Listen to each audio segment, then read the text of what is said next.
Empreenda Assim, o podcast sobre empreendedorismo e negócios da Associação Comercial e Empresarial de Maringá.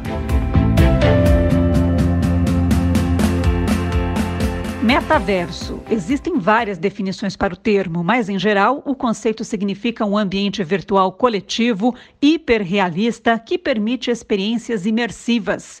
Imagine entrar em um jogo e vivê-lo por dentro, só que um jogo da vida real. Com seus avatares em 3D, as pessoas poderão fazer compras, estudar, viajar, trabalhar, participar de desfiles e shows, fazer investimentos, trocar de carro e uma infinidade de ações interativas. Bom, para alguns, o metaverso já saiu dos livros de ficção. E quem fala um pouco sobre este conceito é o consultor, palestrante, autor e professor Vitor Mirchavica Júnior. Olá, Vitor, bem-vindo ao podcast Empreenda Assim. Olá, pessoal, eu fico muito feliz com o convite para participar do podcast Empreenda da Associação Comercial de Maringá, ainda mais para falar de um assunto tão interessante como esse, que é o metaverso. Para abrir o bate-papo, Vitor, explica para a gente o que é metaverso. Tanto tem se falado neste termo, mas ainda é novidade. O primeiro desafio que a gente tem é explicar o que é metaverso, e na prática não é novidade, não é um conceito novo. Ele se origina lá atrás numa obra de ficção científica do autor Neal Stephenson, chamada Snow Crash, que primeiro cunhou, definiu o termo, né? Criou essa expressão, e isso já tem algumas décadas, e hoje em dia, na prática, o que acontece é que o conceito ficou popular, ficou conhecido. E são tantas definições diferentes, cada uma tem a sua interpretação, mas eu gosto daquela que fala que o metaverso é uma espécie de réplica, de gêmeo digital, da nossa vida física, onde os nossos interesses, rotinas, nossas relações, nossos relacionamentos estão lá disponíveis e estão duplicados. A gente pode buscar aí definições mais técnicas, mas acho que isso não é interessante no contexto do nosso podcast aqui. Na prática, eu diria que o metaverso é um mundo que mescla as realidades virtual e física. É basicamente essa alternativa que nós temos de estender a nossa existência física numa contraparte digital, num mundo digital. E se a gente quiser acompanhar os especialistas na área, elas vão dizer que o metaverso de verdade, na definição mais pura, não existe ainda. O que nós temos são aproximações desse conceito, porque isso pressupõe que nós não tivéssemos sequer condição de perceber as fronteiras entre o mundo físico e o mundo digital. Essa perfeição não está disponível ainda. O que nós temos, por enquanto, são aproximações. Na sua avaliação, essa tendência veio para ficar? Quando a gente fala em tendência, eu vou dizer que o metaverso, ele na verdade simboliza uma promessa incrível. Então você imagina se você fosse capaz de, por exemplo, escolher qual identidade você quer assumir e construir essa identidade. Isso a gente vai chamar de avatar. Imagina, por exemplo, se você fosse capaz de escolher em que mundo você quer viver, e esses mundos estarão disponíveis digitalmente no metaverso, tem tantos exemplos já. Imagina se você fosse capaz de escrever a história que você quer viver, não só o mundo em que você vai viver, e especialmente, pensa que nessa história que você vai escrever, você pode fazer tudo o que você bem quiser. Essa é mais ou menos a promessa do metaverso, de você criar um avatar, escolher um ambiente digital, que está disponível eventualmente já na internet, escrever a sua história lá, e nesse ambiente digital você talvez não tenha nenhuma limitação, porque no mundo digital isso não acontece. Essa promessa é muito poderosa. E isso é mais ou menos o que o metaverso oferece hoje, mas é uma promessa apenas. Então, eu acho que a tendência veio para ficar, porque essa promessa é muito sedutora. Pode ser que o termo metaverso não fique para sempre, mas a tecnologia que está por trás dele, que dá suporte ao conceito de metaverso e que nos dá essas possibilidades, ela veio para ficar, ela está avançando e ela vai deixar isso como uma força poderosíssima de atração, especialmente atração para negócios, porque se as pessoas vão querer estar nesse mundo diferente, de sonho, vamos chamar assim, onde você pode ser tudo o que você quiser, as empresas já perceberam isso muito rapidamente e o potencial de mercado associado a isso é fenomenal. E de que forma o metaverso pode impactar as empresas? Se a gente quiser explorar um pouquinho as maneiras pelas quais o metaverso pode impactar as empresas e o mercado, a gente pode começar avaliando primeiro as estatísticas que falam de quanto dinheiro vai girar em torno do metaverso. Então, os relatórios dizem, alguns, que até 2024, por exemplo, o valor que vai fluir ao redor do metaverso está entre 800 bilhões e 1 trilhão de dólares. Então, fica um pouco óbvia que a promessa é muito grande, que o impacto do mercado vai ser muito sentido. E aí eu vou falar um pouquinho de um conjunto, ou de um espectro, né? Para algumas empresas pode ser que o metaverso não cause grandes mudanças, então o impacto vai ser, vamos imaginar, pequeno, que é um lado do espectro. Mas para outras, talvez o impacto seja disruptivo, que é o termo da moda. Ou seja, elas vão ter que redesenhar completamente o modelo de negócio delas. Vou pegar só um exemplo para ficar mais fácil de entender. Vamos imaginar que você seja uma agência de turismo e que você vende, óbvio, viagens para locais físicos. Então, uma viagem para outro continente, para visitar os países da Europa ou visitar os parques americanos, não interessa, que é o modelo tradicional de trabalho e operação da tua empresa. Agora você imagina, por exemplo, uma outra empresa nova, uma concorrente, que cria um novo modelo de negócios onde as viagens são feitas para ambientes digitais, por exemplo, simulando metaversos. E essas viagens, óbvio, acontecem sem que você precise sair da sua cadeira. E elas podem ser contratadas e vivenciadas a qualquer momento, e podem ser, inclusive, remanejadas, sem as limitações de uma viagem física. Então, se você está no mercado em que o teu modelo de negócio está baseado na abordagem tradicional e surge um concorrente, por exemplo, que oferece uma abordagem hipoteticamente baseada em metaverso, como no turismo, tenho certeza que algumas pessoas, especialmente as gerações mais novas, vão querer experimentar essa alternativa de viagens digitais e talvez muitas vão gostar. E esse concorrente vai te obrigar a remodelar todo o seu negócio, toda a sua abordagem. Esse é o impacto disruptivo. Então, entre os impactos baixos ou poucos e os impactos disruptivos, talvez tenha um meio termo. Mas eu acho que em muitos setores, realmente, a mudança vai ser radical. No mínimo, os fornecedores de serviço vão ter que incorporar uma abordagem mais tecnológica, com o metaverso ou não, apoiada em transformação digital, para que elas se mantenham sustentáveis no mercado. De novo, isso não depende só do metaverso, mas depende essencialmente daquilo que está por trás, que é a transformação digital. Vitor, como as empresas podem se preparar para essa nova realidade? Eu acho que tem algumas coisas que elas precisam e devem fazer. A primeira é estarem antenadas com as novas tecnologias que dão suporte ao metaverso, mas que estão na base da transformação digital. Porque você pode melhorar todas as funções de negócio que você oferece, seja você uma empresa de serviço ou de manufatura, a partir da adoção de tecnologias. Então, só para a gente citar algumas, sem entrar em detalhes, para que você aí faça a sua autoanálise, se você conhece do que eu estou falando. As tecnologias principais por trás do metaverso hoje são, por exemplo, a aplicação de inteligência artificial, o processamento em nuvem, a análise de grandes volumes de dados, então o Analytics que se fala hoje em dia, junto com o Big Data, tudo isso associado a uma transição que supostamente está acontecendo da Web 2.0, onde nós não temos propriedade de praticamente nada. Exemplo, nas redes sociais. Se você acha que você é dono de alguma coisa no seu perfil, lembre-se que o dono efetivo é a própria rede social. Então, na Web 2.0, nós não temos a propriedade de quase nada, mas estamos transicionando para a Web 3.0, onde supostamente nós seremos donos dos nossos ativos digitais. Tudo isso apoiado pela chegada do 5G, que aumenta a velocidade de transmissão de dados, e também da computação quântica, que está avançando muito rápido e aumenta a velocidade de processamento de dados. O metaverso, especificamente, muito apoiado na blockchain, que dá origem às criptomoedas, que nem o Bitcoin, muito apoiado nos NFTs, que são os tokens não fungíveis, e nas ferramentas e instrumentos que permitem ter, como os óculos de realidade virtual, né? Permitem ter as realidades virtual, estendida e híbrida. Então, essas tecnologias todas são coisas que as empresas precisam conhecer. Essa é a primeira coisa, primeira providência, estar antenado com as tecnologias. Segunda providência é o aprendizado contínuo.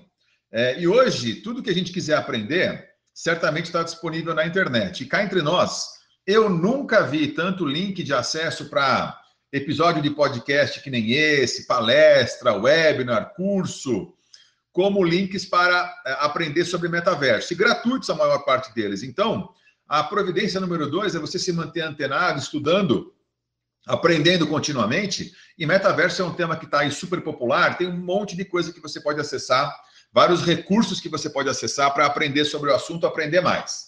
Mas a terceira providência é monitorar a concorrência no setor específico em que você está, porque certamente em algum momento haverá pessoas e empresas testando abordagens no metaverso. Porque isso está ligado ao necessário redesenho dos modelos de negócio no mundo atual. Praticamente tudo tem que ser redesenhado com os ciclos mais frequentes hoje em dia, pela velocidade das mudanças. Então, a sugestão é que, além de você, na tua empresa, monitore a concorrência para saber o que está acontecendo, quais são os elementos de competitividade no teu setor, como o exemplo que eu dei das agências, além de fazer isso, quem sabe você, quando for repensar o teu modelo de negócio, porque é uma coisa obrigatória, não pense em fazer um protótipo de abordagem que usa o metaverso como exemplo aí de posicionamento, para ver se isso tem algum sentido na tua operação. E protótipos pressupõem que você faça coisas com as quais você possa gastar pouco, testar rápido, aprender mais rápido ainda e validar algum conceito novo de negócio para você poder seguir em frente. Já existem empresas utilizando o metaverso nos negócios? Pode dar alguns exemplos? Se tem uma coisa que não falta, são exemplos de empresas usando o metaverso nos negócios, tá? Desde as empresas gigantescas, globais, as multinacionais, até exemplos mais locais. Eu vou citar alguns aqui só, porque eu sei que a lista é enorme. Então, você imagina que as fabricantes de roupa, como Nike e Adidas, para pegar a área esportiva inicialmente, já lançaram coleções e itens no metaverso, que são essencialmente digitais. Então, tênis da Adidas, roupa da Nike, já disponíveis para serem comprados no metaverso. E não esqueça, eles são essencialmente digitais, esses itens. As fabricantes de carro, por exemplo, a Mercedes, a Rolls-Royce, a Tesla, já têm modelos de veículos disponíveis no metaverso para você comprar e poder, a palavra é essa mesmo, ostentar lá nos ambientes digitais, nos metaversos disponíveis hoje. As marcas de alta moda, né, alta costura, de alto luxo, têm feito muitas inserções e incursões no metaverso. Então, a Gucci, a Balenciaga, a Polo, Ralph Lauren, elas têm lançado coleções específicas para o metaverso de itens digitais e que as pessoas podem comprar, e vou dizer a vocês, por valores que, se não se aproximam dos itens físicos, às vezes ultrapassam os itens físicos. Então, nós temos exemplos de itens virtuais ou digitais que custaram até mais caro do que os itens físicos, né? Nós temos as empresas na área financeira, como a Mastercard, que oferece criptocrédito, né? Nós temos empresas na área de design, como a IKEA, aquela fabricante de móveis sueca, que oferece experiências de simulação no metaverso, para você escolher ou desenhar os móveis que você prefere. Nós temos, obviamente, os videogames, que são talvez as plataformas mais preparadas para simular os metaversos, como o Fortnite, onde já aconteceram vários shows, e as pessoas se reúnem lá no ambiente do Fortnite para assistir, por exemplo, o Travis Scott, foram milhões e milhões de pessoas assistindo, ou a plataforma Roblox e tantas outras. Nós temos os ambientes mais populares, como o Decentraland, onde as pessoas podem comprar terrenos e, claro, construir a sua casa nesse terreno virtual, e podem, inclusive, promover eventos. Já aconteceu um casamento aí esse ano no metaverso, um casamento entre dois brasileiros. A cerimônia foi celebrada lá no Decentraland, numa catedral do metaverso. E tem empresa brasileira também já fazendo experimentos no metaverso. O Boticário lançou uma loja no metaverso chamada Avaquim Life, e já teve milhões de visitantes na sua loja. E só para pegar um exemplo mais próximo da minha área, que é a área de educação aqui, a Universidade Federal do Paraná já lançou um curso no metaverso, inclusive dizendo que ela foi a primeira universidade a lançar cursos nesta plataforma. os exemplos continuam. Tem mais tantos outros, muitos, em todas as áreas praticamente, indo da moda até os ambientes colaborativos de trabalho, passando pelas empresas de manufatura, pelas agências, pelas redes sociais, pela área de mercado imobiliário, área financeira de empréstimos, decoração, games, alimento, inclusive. Então, as grandes redes de fast food também estão fazendo algumas experiências no metaverso. Isso é o que não falta, garanto a vocês. O metaverso pode ser utilizado em pequenas empresas também? E de que forma? Eu acho que é legal a gente dar um exemplo prático para a gente enxergar como é que isso funcionaria. Então, vamos imaginar a área imobiliária, né? E por pequena empresa, vamos entender o nosso padrão brasileiro aqui de alguém, de um CNPJ que fatura algo até 4, 5 milhões por ano. Então, poderia se classificar nessa abordagem uma imobiliária, né? O que a imobiliária pode fazer? Ela pode, por exemplo, criar um ambiente virtual num metaverso, que nem o de Decentraland, que eu acabei de comentar, onde ela reúne os clientes para se conversar, então o cliente não tem que se deslocar até o lugar físico. E nesse ambiente virtual, ela pode promover uma visita usando as ferramentas que esse mercado já usa de realidade virtual estendida, uma visita a um empreendimento novo que vai ser feita de forma totalmente digital. Então, o cliente visita o empreendimento ou a réplica digital dele sem sair de casa. Ou ainda ela pode fazer gêmeos digitais de imóveis que ela esteja vendendo, desde que, do ponto de vista econômico, isso faça sentido, depende muito de um cálculo aí de escala, de projeto, para saber se o investimento vai compensar um retorno. Uma lanchonete pode criar uma sala virtual no metaverso para que as pessoas se encontrem lá com o seu cardápio disponível e, quem sabe, com réplicas digitais dos seus produtos, dos seus pratos, né, do seu cardápio, e a pessoa pode escolher ali o produto e pode fazer o pagamento, e aí tem alguma conexão lá com o sistema de entrega e de faturamento da lanchonete. Então, sim, as pequenas empresas, acredito, vão poder usar o metaverso, mas não está muito claro ainda qual vai ser o nível de investimento necessário para isso funcionar e se isso vai trazer retorno. Como em qualquer tecnologia, com o passar do tempo e com a implantação em massa, os custos vão caindo, os custos de adoção vão caindo.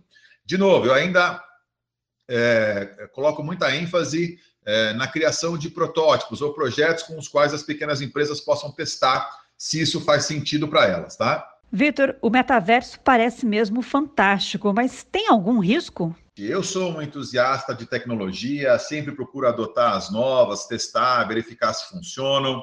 Sei que elas trazem muitos benefícios. O metaverso é uma promessa incrível e interessante, mas como qualquer promessa, tem riscos associados também. Então, eu não quero que ninguém pense que eu sou um advogado único do lado positivo do metaverso, embora eu seja um entusiasta inicial.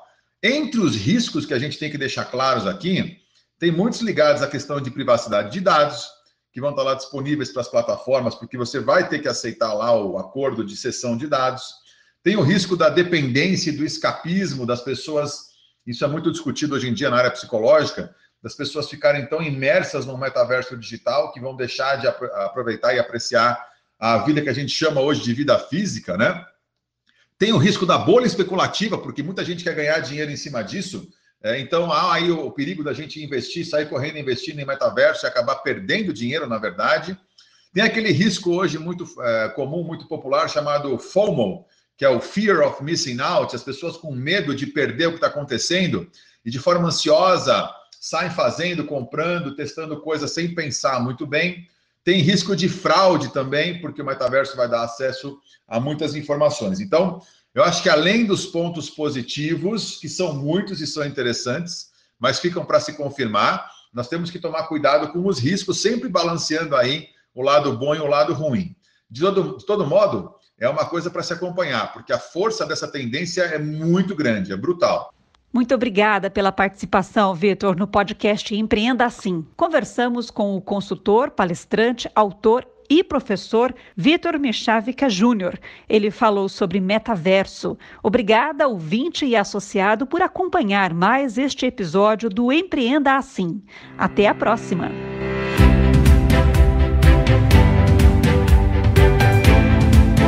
Empreenda Assim, o podcast sobre empreendedorismo e negócios da Associação Comercial e Empresarial de Maringá.